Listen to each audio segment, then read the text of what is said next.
E aí, tudo bem? Professor Dalmo Azevedo aqui contigo, dando aí início ao estudo do órgão público, tá? Nessa aula nós vamos trabalhar órgãos públicos e entender como eles funcionam, suas características, os seus detalhes específicos, tá?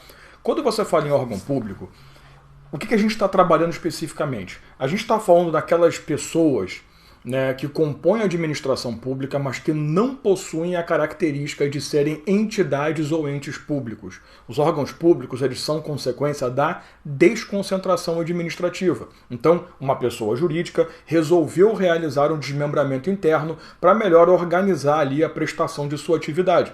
Tá? Então, quando você desconcentra, você tem o surgimento do chamado órgão público. A questão é que você precisa entender a grande característica desse órgão, porque, assim, quando você fala em nova pessoa jurídica, administração indireta, descentralização, ou até mesmo, né, numa concessionária, permissionário particular agindo, fica bem tranquilo. É uma empresa, é uma entidade com autonomia, ela vai cumprir uma obrigação, um contrato. Agora, e no caso de um órgão público? Se você olhar para ele, não dá para você enxergar bem como que ele vai funcionar. Por quê? Porque quando você vai numa agência do Banco do Brasil, como é o exemplo que eu sempre gosto de trabalhar, você está indo no Banco do Brasil. Você não está indo numa pessoa nova, que tem autonomia, que vai oferecer produtos que em outra agência não tem. Não. Tudo que está em uma está na outra. Até os banners ali de promoção, né? Até os panfletos, tudo é igual. Por quê? Porque na realidade eu estou apenas em uma entidade desmembrada, eu estou apenas num membro do grande centro que é o Banco do Brasil. Então é até interessante que qual é o conceito que nós usamos no Brasil para definir o que é um órgão público? É uma teoria chamada teoria do órgão. Super difícil, né? Mas tem uma teoria que explica o que é um órgão público. A teoria do órgão faz isso. A teoria do órgão, ela é utilizada para poder determinar as características desses órgãos públicos. Mas para ficar bem claro para você, pense no seguinte. Todo professor gosta de fazer isso, eu não gosto. Mas eu sei que fica fácil para o aluno também. A pessoa jurídica é como se fosse a cabeça. Quando você tem ali o corpo, a perninha, o bracinho, eu não gosto porque eu não sei desenhar, aí fica pior, né? Esse braço aqui, ele só faz aquilo que a cabeça manda. Então, ele é um membro, ele é um órgão. Esse braço aqui só faz o que a cabeça manda, ele é um órgão.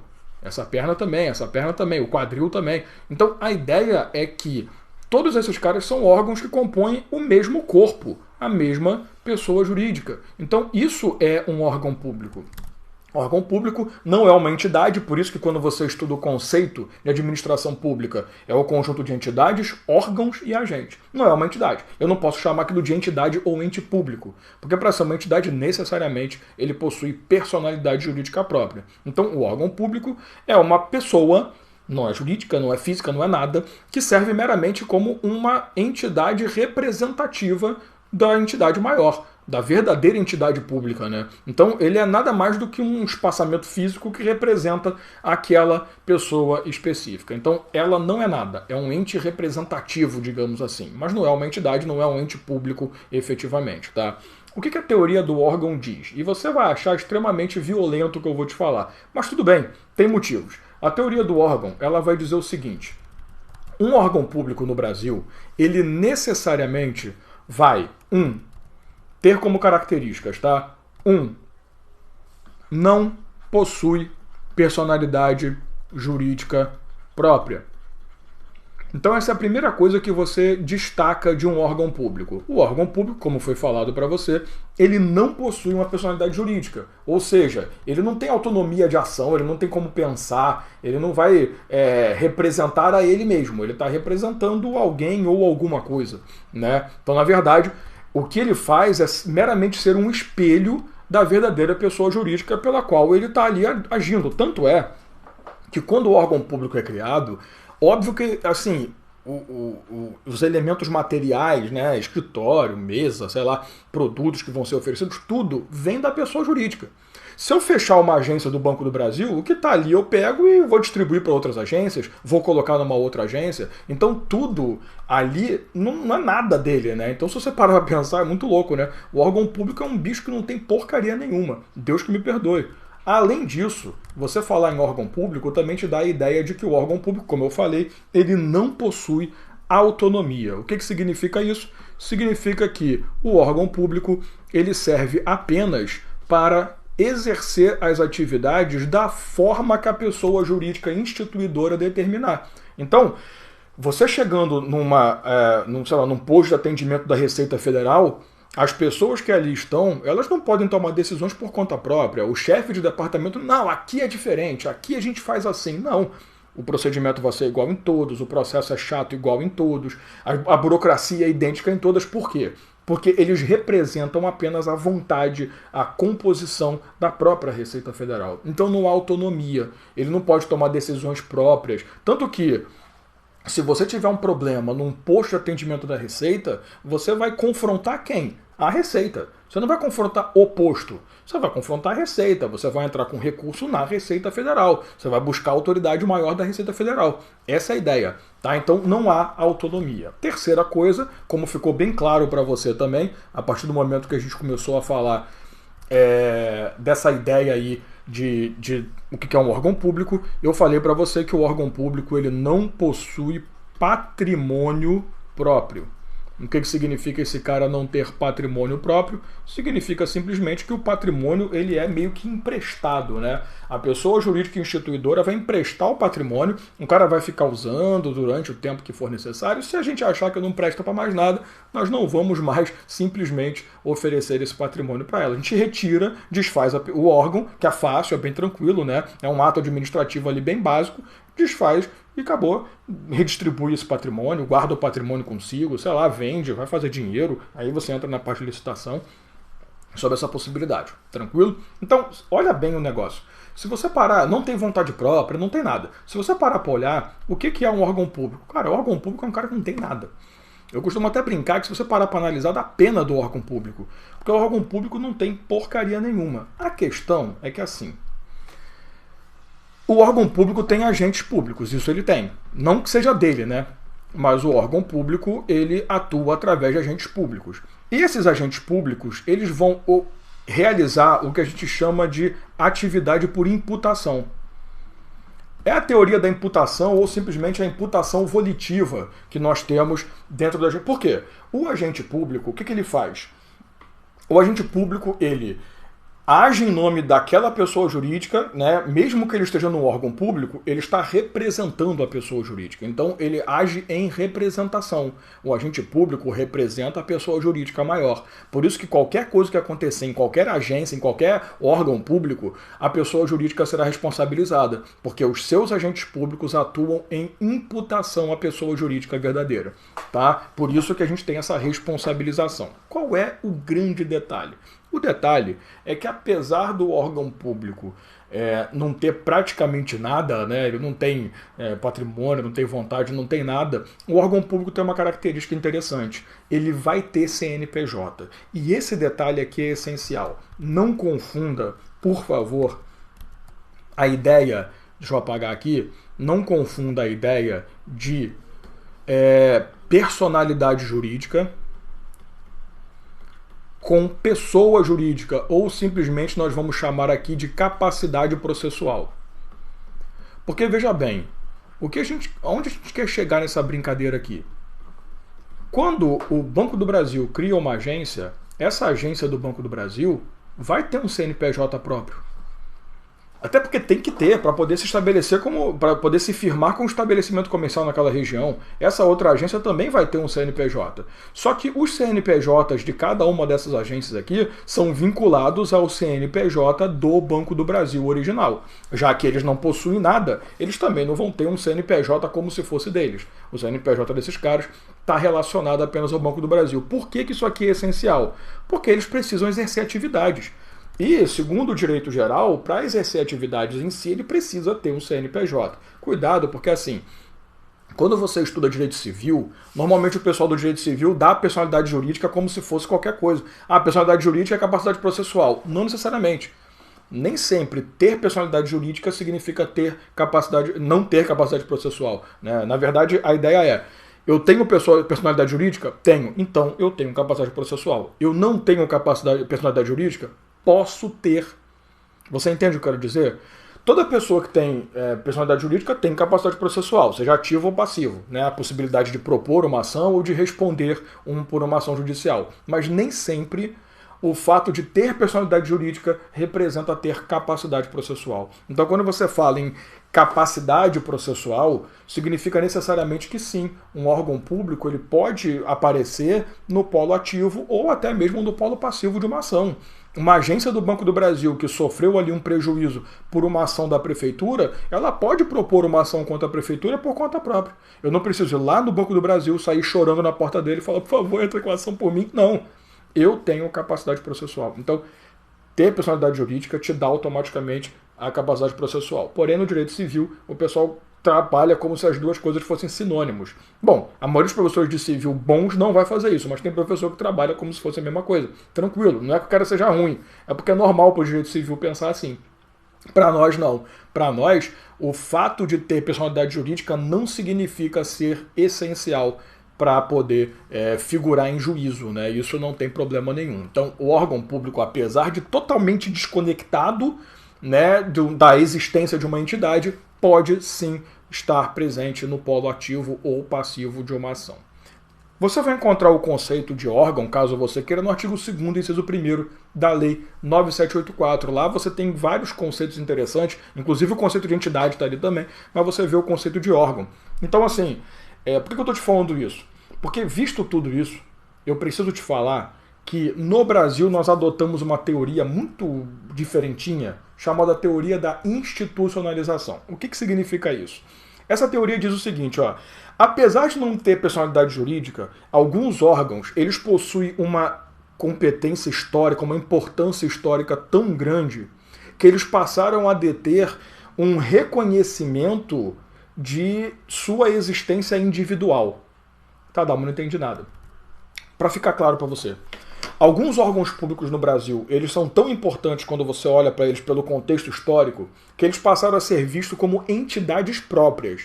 Continua sem ter personalidade jurídica, continua, mas eles passaram a ter uma visão, você passou a enxergá-los como se fossem uma pessoa única, independente, por conta do seu contexto histórico. O exemplo clássico da doutrina para mostrar essa teoria da institucionalização são as Forças Armadas. Hoje você olha para o Exército, você pensa, o Exército é o Exército, cara. O Exército tá ligado a ninguém. Claro que tá. O Exército é um órgão público. A Marinha é um órgão público. A Aeronáutica é um órgão público. Só que eles são órgãos públicos que passaram a ganhar o reconhecimento de serem praticamente uma entidade própria. De novo, não mudou nada. Só que a diferença é que quando você reconhece um contexto histórico, a importância do contexto histórico, eles passam a ganhar uma certa autonomia de ação. Então, você vê que o comando das Forças Armadas é um comando muito organizado, feito pela disciplina, tal, tudo bonitinho. Por quê? Eles são órgãos, eles não são entidades públicas naturais, não são administração direta nem indireta, mas eles ganharam o direito de autogestão por conta de sua importância. Então, para evitar ali o mau uso das Forças Armadas, a gente acaba institucionalizando alguns desses caras, beleza? Então essa teoria aí, muito pouco explorada em prova, tá? Mas vale a pena falar que ela existe para evitar a fadiga, tranquilo? Então vamos dando sequência. A partir do momento que você fala nessa situação de capacidade processual, simplesmente o que eu quero dizer para você é que são pessoas que podem deter a possibilidade de proposição de uma ação judicial. Tá, Dalmo, o que você tem que falar comigo agora? Os órgãos públicos, eles possuem uma classificação. Deixa eu apagar aqui e vamos lá. O órgão público ele possui uma certa classificação. Então, vamos por partes. Eu vou te mostrar a classificação mais clássica, depois eu vou mostrar algumas que podem aparecer. Existe a classificação quanto à hierarquia.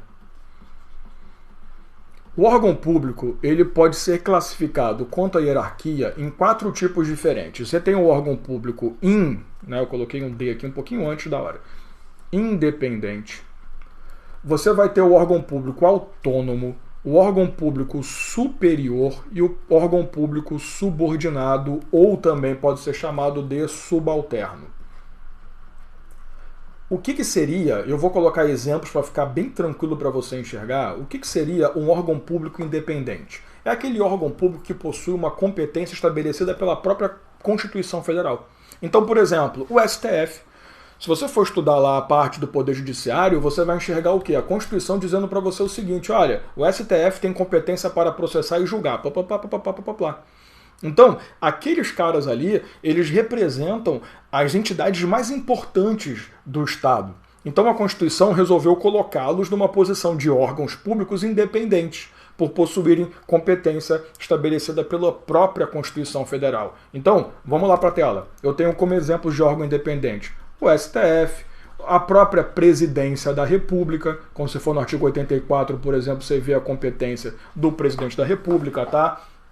Então, órgão público independente é aquele que representa o mais alto escalão da administração pública, porque eles recebem, inclusive, né, eles recebem competência pelo próprio texto constitucional. Fechou? Aí nós temos no segundo colocado, ali, né, não de importância, mas tudo bem, os órgãos autônomos, que são aqueles órgãos compostos por agentes políticos nomeados. Eles funcionam como uma cúpula administrativa. Então você pode falar aqui que são autônomos os ministros, os secretários, ministros de Estado, né, ministros do governo, os secretários de prefeitura, né, os secretários municipais e por aí vai. Então, assim, eles compõem o escalão político, a parte política. Eles são nomeados, né, porque são cargos de livre nomeação e livre exoneração, eles compõem a composição, a estrutura política do Estado.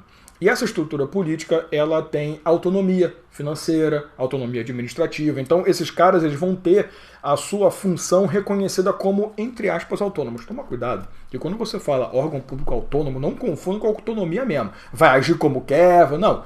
Eles têm autonomia para conduzir seu próprio financeiro, a atividade técnica, porém a autonomia deles não é uma autonomia normal, né? Ela tem que seguir exatamente como está o contexto da lei. Beleza? Numa terceira classificação, temos os órgãos públicos superiores. Superior é aquele que tem o comando, é aqueles que têm a posição de chefia, sabe? Quando você olha uma composição, vou colocar até aqui, são os departamentos, né, de chefia, a própria chefia de um determinado local, sabe? Quando você tem essas pessoas, o gabinete, quando você tem essas pessoas, deixa eu voltar a tela para mim aqui, quando você tem essas pessoas, o que elas têm como característica, os superiores? Eles são os que conduzem a funcionalidade dos órgãos públicos. São eles que detêm o poder central do órgão público. Então, dentro daquele órgão público é quem manda. Então, é o gabinete, é o departamento, é o chefe, é aquele cara que está na posição de comando. E, obviamente, quem presta o serviço como forma efetiva, quem está abaixo desse superior seguindo suas ordens, a gente vai chamar de subalterno. Então, o subalterno, necessariamente, são aqueles órgãos de comando, né? Eles são órgãos comandados, são órgãos conduzidos, órgãos de mera execução. Então, vamos para um exemplo aqui. Uma escola. Uma escola é um órgão público que não é um órgão que tem direção de nada, porque ele não manda em nada, ele não é autônomo, porque ele não vai ter autonomia financeira, independente de nada, ele não é independente porque ele não é alto escalão. Então, uma escola, por exemplo, é um órgão público subalterno. A função do órgão subalterno é meramente executar. Ele não vai fazer mais nada, ele só vai executar. Outro exemplo, um hospital. Um hospital também não vai ter. Ah, não, o hospital ele gere o próprio orçamento. É ruim, hein? Ele fica dependendo de repasse. Então, o hospital ele faz o quê? O hospital ele só executa. Então, quando você fala em subordinado, você fala em órgãos de mera execução. Eles não podem tomar decisão de nada porque não são superiores. Eles não têm autonomia financeira, técnica, porque eles não são órgãos autônomos. E eles não compõem o alto escalão da administração pública. Não tem, obviamente, se você procurar na Constituição, competência do hospital ou da escola, não vai ter. Eles não têm competência dada pelo texto constitucional, porque eles não são órgãos públicos independentes. Tá? Então, você precisa fazer essa ligação, tá? Independente, alto escalão. É só você pensar. São aqueles que a própria Constituição reconhece tão importantes que compõem ali a competência deles no texto constitucional. Os autônomos são aqueles que vão realizar a cúpula diretiva, né, a ação administrativa diretiva. Os órgãos superiores são os de ordem, os de comando. E os subordinados, subalternos, não têm comando de nada, eles são órgãos de mera execução. Essa é a nossa classificação quanto à hierarquia. Você também vai ter a classificação quanto à atuação funcional. Deixa eu apagar aqui. Eu fico meia hora apertando o botão aqui, porque eu sou meio burro, mas eu consigo, vamos lá. Você tem autonomia quanto à atuação funcional. Vou tentar usar melhor aqui a tela, né, para a coisa ficar mais de acordo para a gente. Então você vai ter o órgão público de atuação singular e o órgão público de atuação colegiada. Então como é que vai funcionar isso aqui? O órgão público singular Eu tenho que ficar mudando aqui só para garantir que mudou a tela para mim, né? É um órgão que só tem um único titular. Então, assim, ele atua. A atuação desse órgão público é feita pela própria manifestação de vontade do agente público. Então, você não vai ter ali o órgão público agindo através de decisão proferida ou de manifestação de vontade de diversas pessoas. Não. Você tem um órgão público, ele toma decisão e ele conduz. Você quer um exemplo? O órgão público independente, presidente da República, né? Presidência da República. A presidência da República não precisa sentar com um monte de gente. Vamos tomar uma decisão, vamos resolver aqui. Não, a presidência da República é uma coisa só, é um órgão público só. Então, senta lá o presidente, vamos tomar uma decisão, vamos, decreto, bonitinho, beleza, acabou. Claro, pode ser controlado, pode ser derrubado, aí tem o processo, mas na hora de agir, ele age por conta própria. A presidência da República é um órgão independente. Então, o órgão público singular é aquele que vai agir pela própria vontade, manifesta a vontade do próprio agente que representa o órgão. No caso do colegiado, não. Você vai ter que ter uma participação. O processo de atuação é um processo que demanda a participação de todos os componentes. O exemplo clássico: a Câmara Municipal, a Assembleia Legislativa, o Congresso Nacional. Então esses caras atuam de forma colegiada, eles não podem, você vê, não dá para chegar um senador e tomar decisão. Não, ele não tem esse poder. Então quando você tem algo decidido em grupo, você tem um órgão público colegiado. Quando você tem algo decidido por uma vontade de um agente, você tem um órgão público que seja singular, beleza?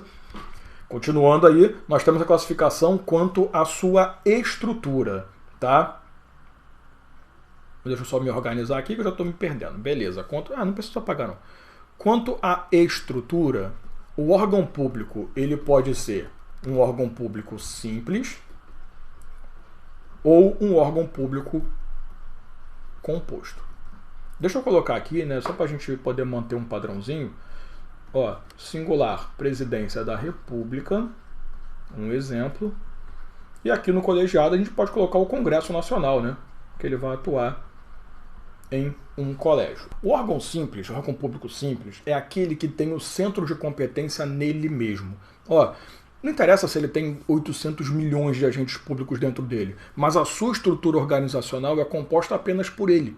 Então, assim, você não tem uma estrutura que vai atuar pela reunião de órgãos distintos. Você tem um órgão público apenas agindo. Um exemplo clássico pra gente é, de novo, a Presidência da República.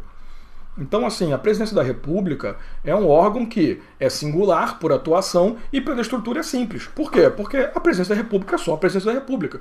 Agora, olha que exemplo interessante. Uma Assembleia Legislativa também é um órgão simples. Porém, uma Assembleia Legislativa é um órgão pela atuação funcional colegiado. Por quê? A Assembleia Legislativa ela toma decisão com a manifestação de vontade dos agentes que compõem. Porém, ele é um órgão só. Você vai na Assembleia Legislativa, é só uma entidade, não é uma reunião de pessoas, perfeito?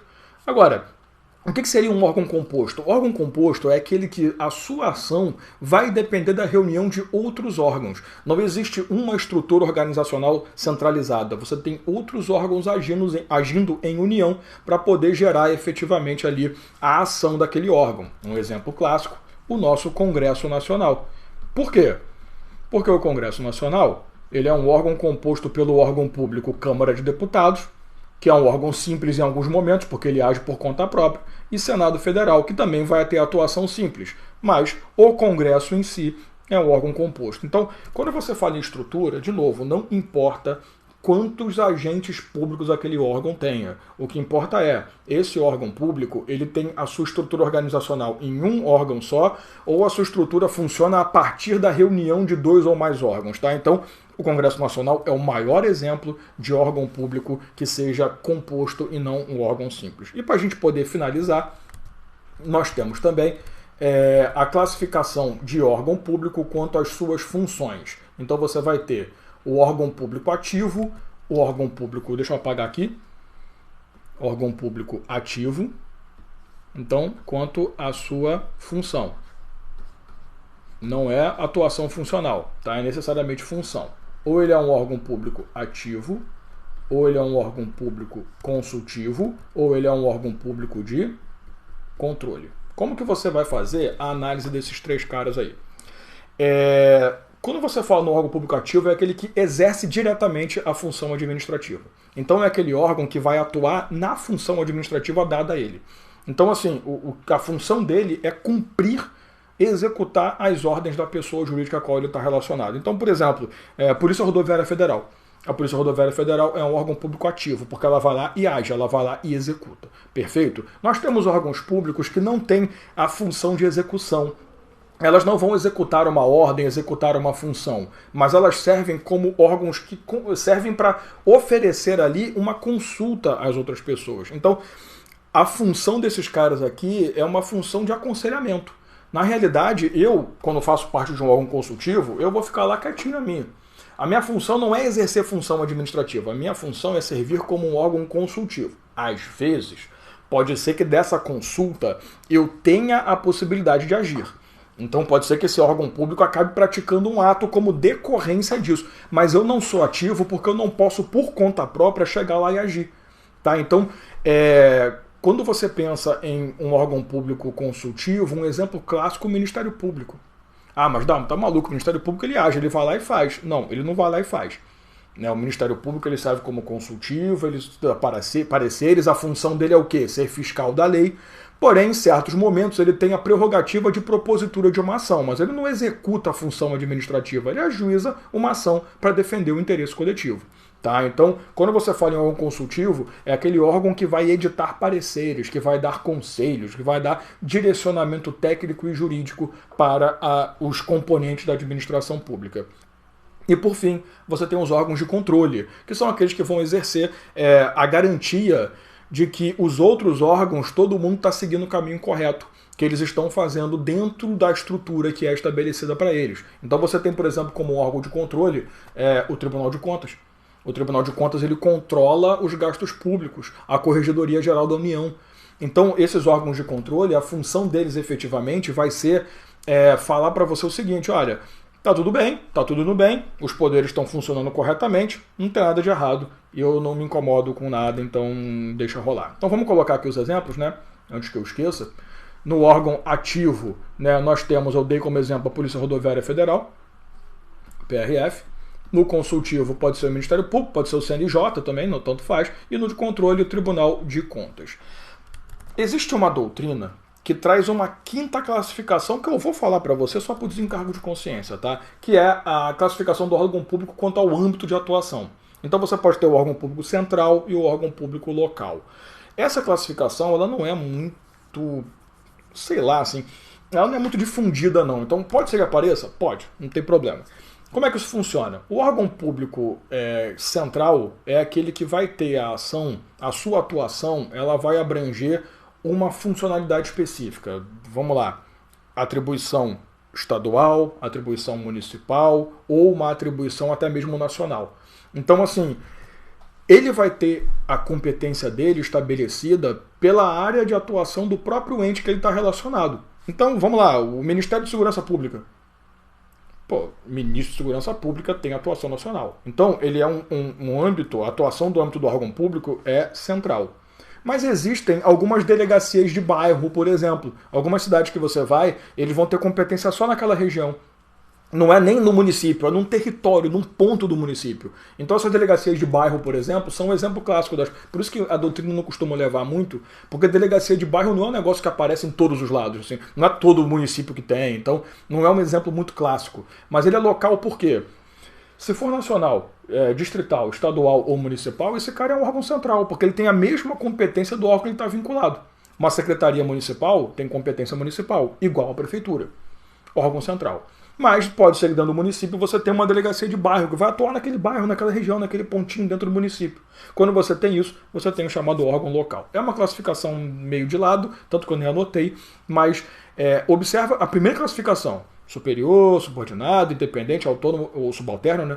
Essa é a mais cobrada, mas você precisa conhecer as outras também. Tranquilo? Então ficou aqui bem explícito para você tudo o que interessa sobre o órgão público. Agora você conhece muito bem o órgão público, sabe exatamente como ele funciona e ficou muito mais claro para você a desconcentração administrativa. Fechou? Então valeu, obrigado pela paciência aí, a gente se vê numa próxima oportunidade.